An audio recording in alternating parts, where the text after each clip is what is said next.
पंचतत्व में विलीन हो गए बाला साहब ठाकरे। महाराष्ट्र की सियासत का शेर हमेशा हमेशा के लिए खामोश हो गया। शाम करीब 6 बजे बाला साहब को बेटे उद्धव ठाकरे ने मुखाग्नि दी। शिवाजी पार्क में लाखों लोग अपने नायक के अंतिम संस्कार में शरीक हुए।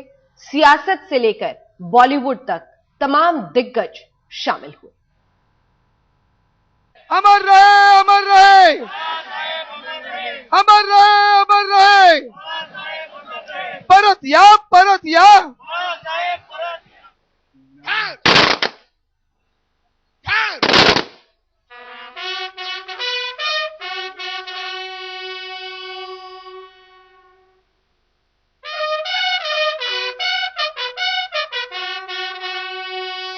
अस्ताचल की ओर जाते सूर्य के साथ ही हमेशा के लिए अतीत हो गई एक यात्रा, संवादों की, विवादों की, सियासत की, विरासत की। समंदर शिवाजी पार्क में सिमट आया था, जाने लोगों का, पहचाने लोगों का, अनजाने लोगों का। एक राजनीति गुजर गई है, उस राजनीति का राही गुजर गया है। अमर रहे, परत या, परत या। आज मुंबई की सारी सड़कें शिवाजी मैदान की ओर मुड़ गई थी। भीड़ यहां भ्रम थी, पता ही न चले कि कारवां शुरू कहां से हुआ है। जब तक सूरज चांद रहेगा। गगनभेदी गर्जना का गुरु आज इतना खामोश था कि रुक गई नक्षत्रों की गति, सहम उठी सरसराती हुई हवाएं, सिसक उठा सन्नाटा। ये आखिरी सलाम का वक्त है, उम्मीद को उन्माद में बदल देने का कारीगर जा रहा है। यही चौबारा सत्य है, सार एक सफर का। जीवन चाहे जितना बड़ा हो, लेकिन जिंदगानी यही ले आती है। अपना आंचल फैला देती है मिट्टी, वजूद को अपने भीतर समेट लेती है। जैसे ही पार्थिव शरीर से तिरंगा हटाया गया, लाखों लोगों की धड़कनें थम गई। शोक की यह लहर उद्धव और राज के मन के विकार को बहा ले गई। कंधे से कंधा मिलाकर चलते रहे राज, दोनों धंसते जा रहे थे एक युग के अंत से उपजी आत्मीयता के धरातल में। आंखें धैर्य का साथ न दे सकी, नियति के शाश्वत नियमों के आगे कहां जीत सके हैं अपने युग के नियंता। कोई भी स्वीकार करने को तैयार न था कि बाल ठाकरे नाम के ठसक का पर्दा अब गिर चुका है। जीवन के नाटक का एक ऐसा पट्टाक्षेप कि पराक्रम के सिर्फ यादें रह गई। इसे कहेंगे महाराष्ट्र की राजनीति में एक युग का अंत। 5 दशकों तक महाराष्ट्र की राजनीति को अपनी उंगलियों पर नचाना, अपने तीखे व्यंग्यवाण से लोगों को घायल कर देना, अपने बहुआयामी शख्सियत से लोगों को अपनी ओर आकर्षित करना, ये सब कुछ करने वाले बाला साहब ठाकरे अब इस दुनिया में नहीं हैं और उन्हें विदाई देने के लिए लाखों की संख्या में लोग जुटे हैं शिवाजी मैदान में। एक ऐसी विदाई जिसे लोग याद रखेंगे। जिस शिवाजी मैदान ने बाल ठाकरे को 46 साल पहले महाराष्ट्र की राजनीति को नई रवायतों का रथी बनाया था, वही शिवाजी मैदान आज उसकी रुखसती का सलीका देख रहा था। अलविदा बाला साहब। मनोजवम मारुतुल्य वेगम जितेंद्रियम बुद्धिमताम वरिष्ठम वातात्मजं वानरयूथ मुख्यम। बेटे उद्धव ने जैसे ही पिता को मुखाग्नि दी, महाराष्ट्र में राजनीति की एक महागाथा थम सी गई। बेचैन हो उठी खामोशियां, किनारे रह गईं असहमतियां, शिकायतें, विसंगतियां। अखंड स्थिति सा निर्धारू। मिट्टी की देह मिट्टी में मिलती जा रही थी, खाक होता जा रहा था खुदाई का अभिमान। एक पूरा जीवन यूं ही जल जाता है अपने पूर्ण विराम पर, अधूरे मकाम पर, लेकिन यात्राएं चलती रहती हैं अपने समय के समानांतर। जड़पति पुरंदर आणि शक्ति। आप सहमति के साहस पर यकीन करें या असहमति के विवेक पर, लेकिन चरमपंथी राष्ट्रवाद की राजनीति जब भी अपनी बुनियाद की खोज में निकलेगी, बाला साहब की उसे बहुत याद आएगी। तो 66 से लगातार अपने तीखे तेवर, बेलगाम शैली के जरिए इसी शिवाजी पार्क मैदान से बाला साहब ठाकरे ने तमाम शिव सैनिकों के दिलों पर राज किया। अब वो बाला साहब ठाकरे इस मैदान पर कभी भी उन्हें संबोधित नहीं कर पाएंगे। उनकी राजनीतिक विरासत भले अब कोई भी संभाले, लेकिन उनके नाम का जादू शिवसैनिकों के मन से कोई नहीं उतार पाएगा। अजय कुमार के साथ साहिल जोशी, मुंबई, आज तक। विचारधारा के तौर पर बाला साहब बेहद कट्टर माने जाते थे, लेकिन कट्टर विचारधारा का होकर भी उनकी लोकप्रियता समाज के हर तबके में थी। इसकी मिसाल बनी उनकी आखिरी यात्रा, जिसमें बॉलीवुड से लेकर कॉरपोरेट घराने, अपनी पार्टी से लेकर विरोधी पार्टी तक के तमाम दिग्गज शामिल हुए।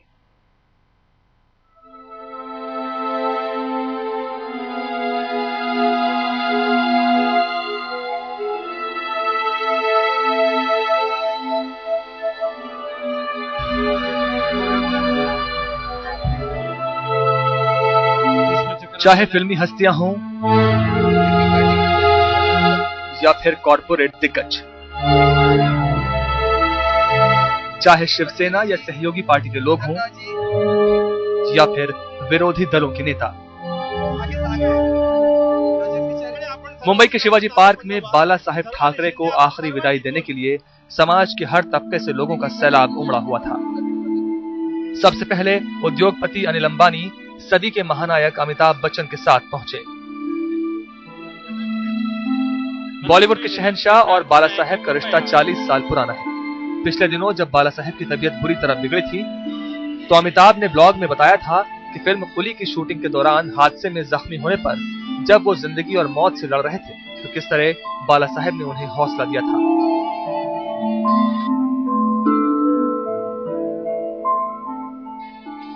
बॉलीवुड से अकेले अमिताभ नहीं थे। नाना पाटेकर, रितेश देशमुख, मधुर भंडारकर, मिलिंद गुणाजी, महेश मांजरेकर, बॉलीवुड से तमाम लोग बाला साहेब को आखिरी विदाई देने पहुंचे थे।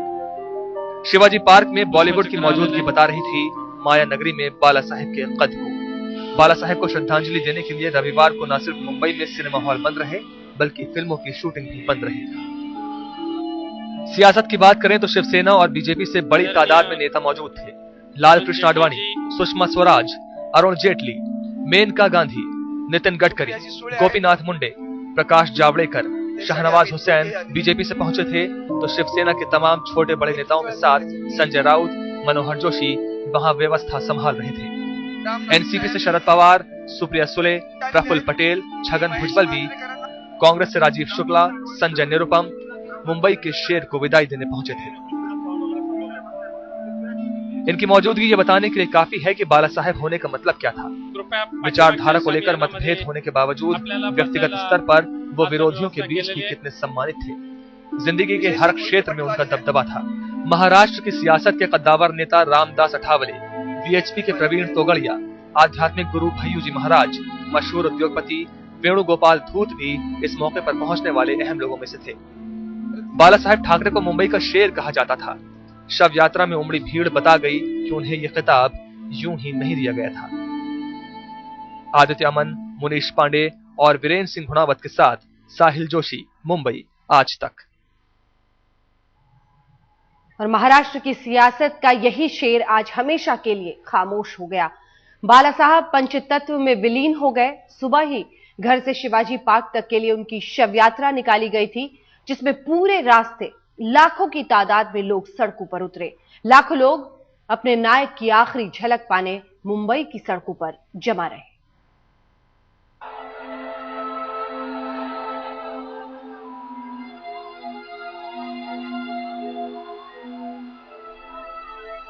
ऐसा जनसैलाब जिसके सामने समंदर भी छोटा पड़ जाए। लगा जैसे अपने चहेते नेता को आखिरी विदाई देने पूरा मुंबई सड़क पर उमड़ आया है। जो शेर अपनी एक दहाड़ से सियासत में थर्राहट पैदा कर देता था, वो आज खामोश हो चुका है। पिछले चंद दिनों में उखड़ती सांसों से जूझते बाला साहब की जिंदगी हार चुकी है। सुबह करीब 9:15 बजे तिरंगे से लिपटा शरीर जब आखिरी यात्रा पर निकला, तो साथ थी लाखों लोगों की भीड़ जो बस एक आखिरी झलक पाना चाहती थी बाला साहब ठाकरे की। अपने नेता की विदाई में लाखों लोगों की आंखें नम थी। पूरा परिवार फूट फूट कर रो रहा था।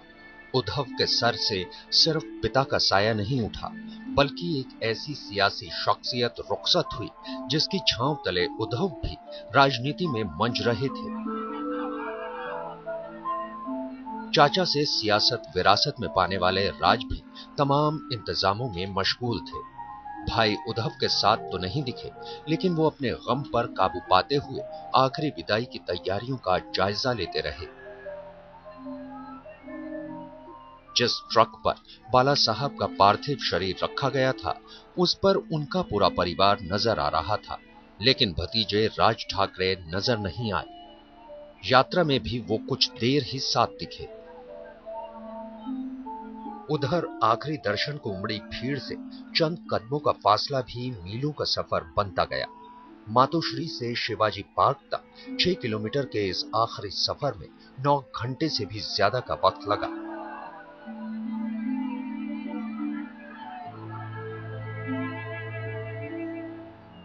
शोक संतप्त भीड़ के बीच से यात्रा निकालना मुश्किल था। शुरुआती महज 100-150 मीटर का फासला तय करने में ही 45 मिनट का वक्त लग गया। सुबह 10 बजे बाला साहेब की शव यात्रा बांद्रा वेस्टर्न एक्सप्रेस वे पर पहुंची।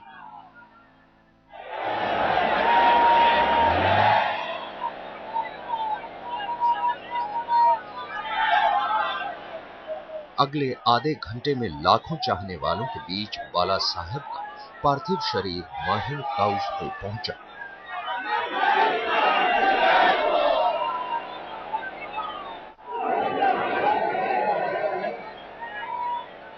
माहिम के काउजवे से कोलीवाड़ा तक के सफर में शव यात्रा को घंटे भर का वक्त लग गया। यहां से माहिम दरगाह तक पहुंचने में करीब 1.25 घंटे का वक्त और लगा। समर्थकों का एक हुजूम बाला साहब की शव यात्रा से पहले उनकी पहचान बन चुके गेरुआ वस्त्र का एक लंबा टुकड़ा लेकर भी पूरे रास्ते में घूमता नजर आया।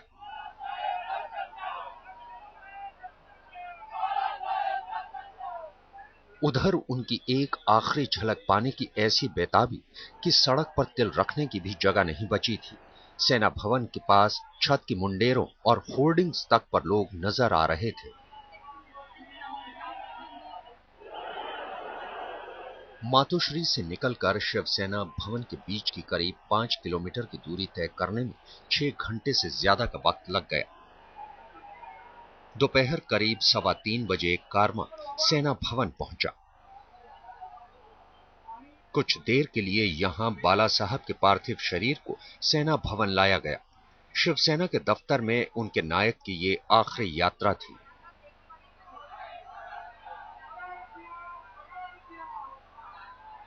शाम 4 बजे सेना भवन से बाला साहब की शव यात्रा शिवाजी पार्क की ओर बढ़ी। जैसे जैसे शव यात्रा शिवाजी पार्क की ओर बढ़ रही थी, वैसे वैसे लोगों का हुजूम जुड़ता जा रहा था। लोगों की तादाद लगातार बढ़ती जा रही थी। बस एक ही ख्वाहिश थी कि जाते जाते अपने नेता की एक झलक मिल जाए।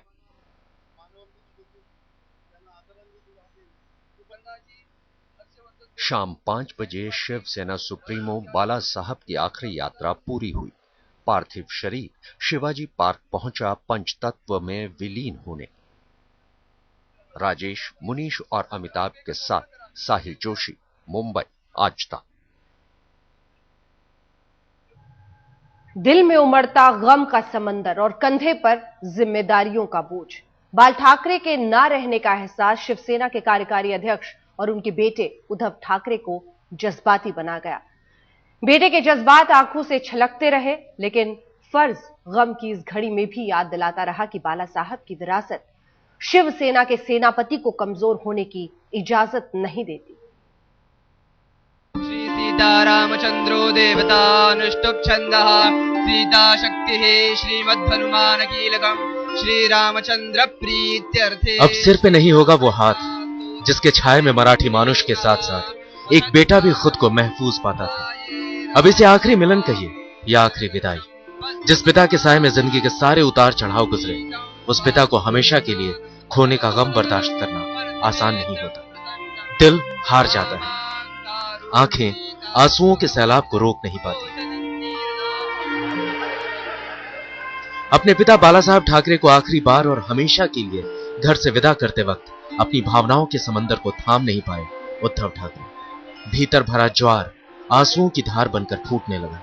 लाखों की महफिल में एक बेटा खुद को अकेला खड़ा पा रहा था। लाखों शिव सैनिक जिस बाला साहब में अपना भगवान देखते हैं, उन्हें यह अंतिम यात्रा जज्बाती बना रही थी। समर्थकों का सबसे बड़ा नेता चला गया, लेकिन उद्धव के लिए मानो उनकी दुनिया ही उजड़ गई। उद्धव के बेटे आदित्य ने भी अपने पिता को इस कदर बच्चों की तरफ फूट फूट कर रोते हुए नहीं देखा हो। नहीं रश्मि ठाकरे ने अपने पति को इस कदर आंसुओं में डूबे हुए। लाखों शिव सैनिकों और समर्थकों ने तो अपने महानायक के वारिस को ऐसे टूटते और नरम पड़ते नहीं ही देखा होगा। लेकिन ये शिवसेना की राजनीति नहीं, ना ही शिवसेना के नए सेनापति का विलाप है, बल्कि इस बेटे के दर्द का बहाव है जो आंसू बनकर आया और न जाने कितनी यादों को आंखों के सामने खड़ी कर दी। रोते बिलखते उद्धव ठाकरे को आज से पहले इतना असहाय और कमजोर इस देश की जनता ने कभी नहीं देखा। इन आंसुओं में एक बेटे की पीड़ा छुपी हुई थी, एक ऐसे बेटे की जिनके कंधों पर अब लाखों शिव सैनिकों की जिम्मेदारी है। यादों के कैमरे से निकलती तस्वीरों के आईने में खुद को देखना आसान नहीं होता। शायद उस भार को हल्का करने का उपाय भी आंसुओं के पास ही होता है, लेकिन आंसुओं से फर्ज की आंखें धुंधली नहीं पड़ी। कार्यकर्ता बेकाबू न हो जाए, इसलिए सेना भवन पहुंचने पर उद्धव ने अपील की, शिव सैनिक किसी भी कीमत पर अनुशासन ना तोड़े। बाला साहेब ने हमेशा अपनी शर्तों पर राजनीति की, ना झुककर ना टूटकर। लेकिन उम्र ढली तो सियासत की विरासत अपने सबसे छोटे बेटे उद्धव के कंधे पर रख दी।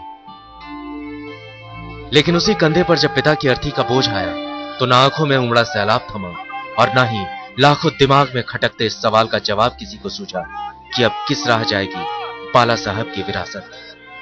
वीरेंद्र सिंह गुनावत और अमिताभ सिन्हा के साथ साहिल जोशी, मुंबई, आज तक। महाराष्ट्र की सियासत का बड़ा शक्ति केंद्र मातोश्री आज गहरी उदासी में डूब गया। बाला साहब को विदा करते हुए पूरा ठाकरे परिवार गमगीन था और उद्धव तो फूट फूट कर रो पड़े।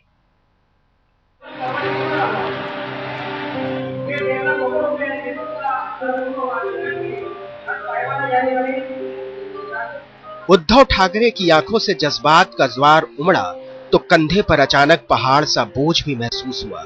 ये बोझ बाला साहेब ठाकरे की उस राजनीतिक विरासत का है जिसे खुद बाल ठाकरे ने बड़ी उम्मीदों के साथ उन्हें सौंपा था।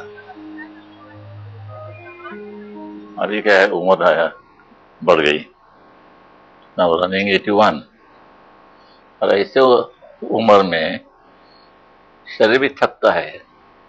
ये 40 वर्ष हो चुके, मैं अकेला ही लड़ रहा हूँ मेरे साथियों के साथ और शिव सैनिकों के साथ। पूरा महाराष्ट्र घुमा, भंडारा तक, गढ़चिरौली वगैरह वगैरह करके, न खाने का पता न कोई पीने का भी। लेकिन कब तक कोई मर्यादा होती है। Actually today my stand is I am an advisor to Shiv Sena as well as Uddhav. मैं इसलिए मैं रिटायर्ड हो गया ऐसा मैं नहीं कहूंगा। जब सबसे बड़े संकट की घड़ी आई तब उद्धव के बगल में खड़े थे राज ठाकरे। राजनीति ने दो रास्ते भले कर दिए, लेकिन खून का रिश्ता आंखों से आंसू बनकर फूट पड़ा। अपने चाचा और गुरु बाल ठाकरे की आखिरी विदाई के वक्त राज ठाकरे अपने आंसुओं को रोक नहीं पाए। हालांकि शिवाजी पार्क में इस भरत मिलाप से पहले दोनों भाइयों के रिश्तों को लेकर उठे अटकलों से राजनीति गर्म रही। सुबह राज बाला साहब के अंतिम सफर का इंतजाम देखने मातोश्री में तो मौजूद थे, लेकिन उस वक्त कहीं नजर नहीं आए जब उद्धव की आंखों से आंसुओं का सैलाब छलक रहा था। चाचा की अंतिम यात्रा के साथ राज कुछ दूर तक पैदल उस ट्रक के साथ भी चले जिस पर बाल ठाकरे का पार्थिव शरीर रखा हुआ था, लेकिन वो ट्रक पर नहीं चढ़े। ये उनकी इच्छा थी या फिर इसके पीछे कुछ और वजह थी, इस पर दावे के साथ ठाकरे परिवार ही कुछ कह सकता है। शाम के 4:15 बजे जब शिवाजी पार्क में वीवीआईपीज का आना शुरू हुआ तब भी राज वहां नजर नहीं आ रहे थे, लेकिन करीब आधे घंटे बाद राज मौके पर पहुंचे। चाचा के चिता को आखिरी प्रणाम करते वक्त उद्धव और राज एक साथ दिखे। दोनों की बढ़ती दूरियां और शिवसेना के घटते असर के बीच कुछ दिनों पहले ही अपनी धरोहर को बचाने के लिए बाल ठाकरे ने अपने बागी भतीजे राज ठाकरे से भी मदद मांगी थी। खबरों के मुताबिक जब उद्धव ठाकरे की तबीयत बेहद खराब हो गई थी, तब बाला साहब ठाकरे ने ही राज ठाकरे को फोन करके उसकी जानकारी दी थी। राज ठाकरे ने बिना समय गवाए तुरंत मातोश्री का रुख किया और वहां जाकर उन्होंने उद्धव ठाकरे को अपनी ही गाड़ी में बिठाकर अस्पताल ले गए। और जब खुद बाल ठाकरे ने बिस्तर पकड़ लिया, तब भी उनको फिक्र उद्धव और शिवसेना के भविष्य को लेकर ही थी। सूत्रों का कहना है कि बाल ठाकरे ने अपनी बीमारी गंभीर होने पर राज ठाकरे से कहा था कि तुम उद्धव का साथ देना, बेहतर होगा तुम दोनों साथ मिलकर काम करो, मिलकर रहो, एक दूसरे का ख्याल रखो। लेकिन शोक की घड़ी का साथ सियासत की दांवपेच के बीच कितना निभेगा, यह भविष्य के 7 पर्दों के भीतर छुपा है। विद्या और मुनीश चंद्र पांडे के साथ साहिल जोशी, मुंबई आज तक।